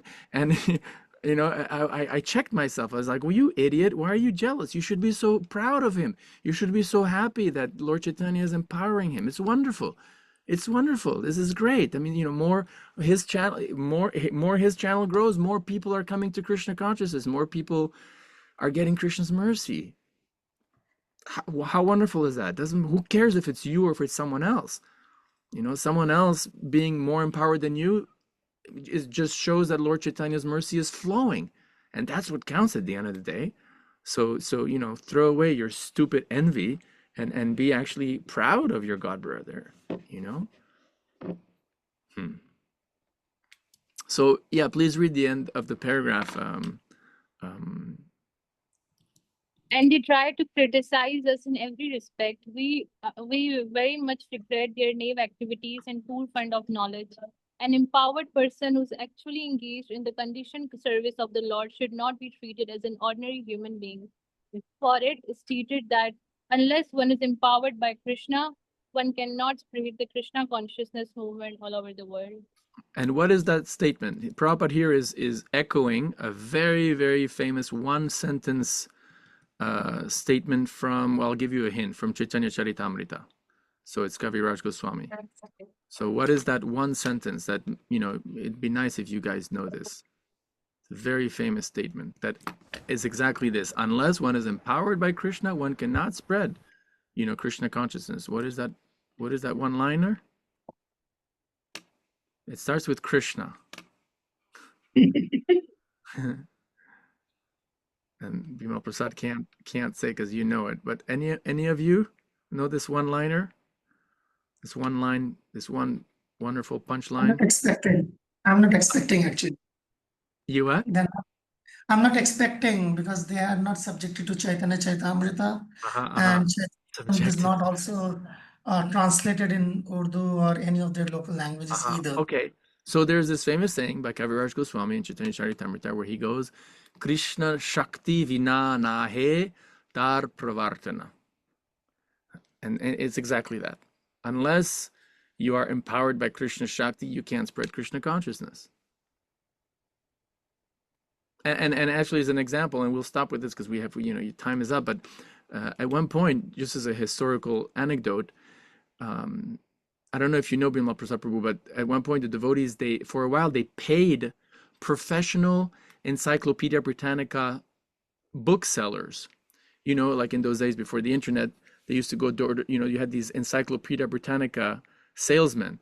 They were incredible salesmen because, in order to sell a Encyclopedia Britannica, you like going to door, and then you convince a total stranger to buy, a very expensive, like 30-volume collection of books. And, the last thing they had in their mind that day is to buy the Encyclopedia Britannica, but then they come with their incredible techniques of sales and they get these sales of selling Britannica. So some devotees had the bright idea to hire these highly trained salesmen who are used to selling these sets of books to do what? To sell Prabhupada's Srimad Bhagavatam sets. And they tried. I'm saying I am one of those who was who purchased an Encyclopedia Britannica like that from the salesman. I know that. Really? An But, Encyclopedia Britannica or a Prabhupada Bhagavatam? Yeah, in India. No, in India. Oh, really? Yeah. Back then, in I think 1995, I remember. Well, about 10 or 20 years before, they tried that in America, and what happened? Can you imagine what happened? That's not going to work because Prabhupada's It didn't work, exactly. Even though these guys were highly trained salesmen, they were not able to sell a single set of Prabhupada's books. Why? Because they're not devotees. Exactly. And unless you're a devotee, you don't get Krishna's Shakti. And it's only, there's this premise, this declaration, this truth claim being made here that we have to believe that unless you get Krishna's mercy, unless you are empowered by Krishna, you can't spread Krishna consciousness. So therefore, all the more reason not to be jealous, not to be envious of devotees who are doing great preaching, because they are proof, they're living proof that Krishna Shakti is manifesting, right? Okay, we're a little over time, but look, since we're just at the very end, we're just going to read one last paragraph. We'll have Doshna read, and then tomorrow we'll have Damni and Nimerta and Bhavna, and then that devotee, I forgot her name, forgive me, that Bimal Prasad Prabhu mentioned. So Doshna, you have the honor to read the last paragraph, and then we'll leave it at that. Hare Krishna, am I audible? Yes, you are audible. When one thus criticizes a pure devotee, he commits an offense, Vaishnava Aparadha, that is very obstructive and dangerous for those who desire to advance in Krishna consciousness. A person cannot derive any spiritual benefit when he offends the Lord's feet of a Vaishnava. Everyone should therefore be very careful not to be jealous of an empowered Vaishnava or a Shuddha Vaishnava. It is also an offense to consider an empowered Vaishnava an object of disciplinary action. It is offensive to try to give him advice or to correct him. One can distinguish between a neophyte Vaishnava and an advanced Vaishnava by their activities. The advanced Vaishnava is always situated situated as the spiritual master and the neophyte is always considered his disciple, the spiritual master must not be subjected to the advice of a disciple, nor should a spiritual master be obliged to take instruction from those who are not his disciple. This is the sum and substance of Srila Rupa Goswami advice in the sixth verse. Very good. Hare Krishna. Hare Krishna. Okay, so let's do a little kirtan for 1 minute. Sorry, it's already 6 minutes up. We'll end, so you'll have 8 minutes extra. Forgive me, and let's just finish how Jiva Goswami always wants. Recommends.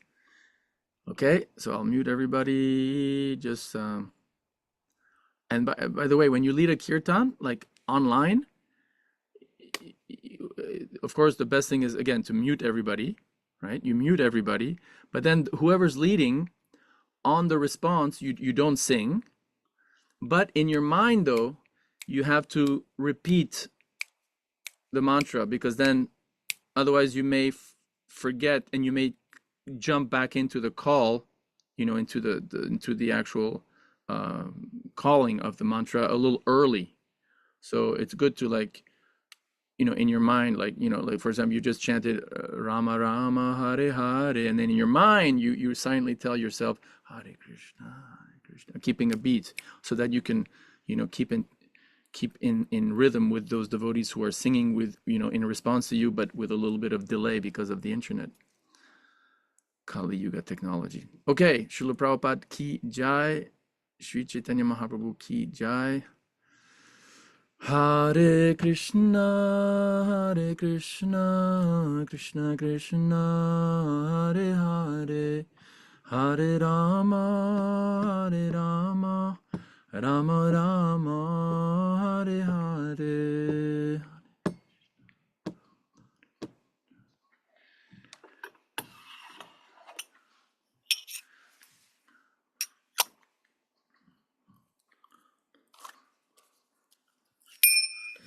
Hare Krishna, Krishna Krishna, Hare Hare, Hare Rama, Rama Rama, Hare Hare.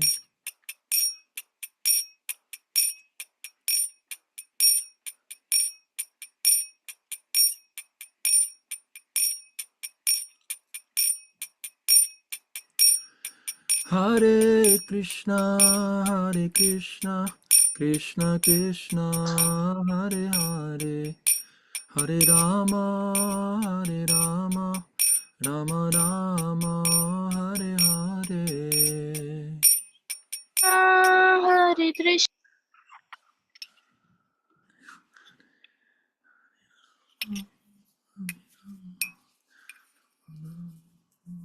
Last one. Hare Krishna,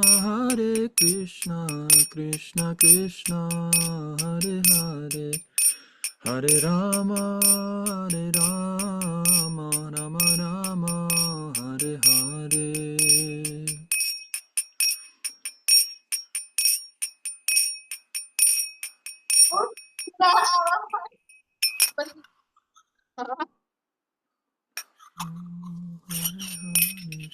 Jaya Prabhupada, Prabhupada, Prabhupada, Srila Prabhupada.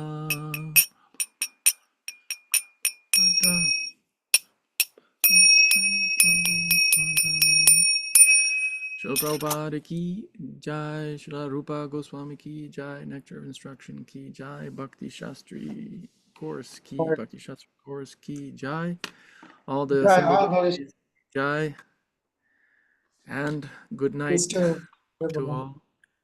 Hare Hare Krishna Krishna Prabhuji. See you Prabhuji. tomorrow on Hare time, Krishna on time. Prabhuji. Hare Hare Krishna Krishna. Prabhuji. Hare Thank you Krishna. so much Prabhuji. Thank you so much. Hare Thank you Jai Prabhuji. Hare Madam. Krishna.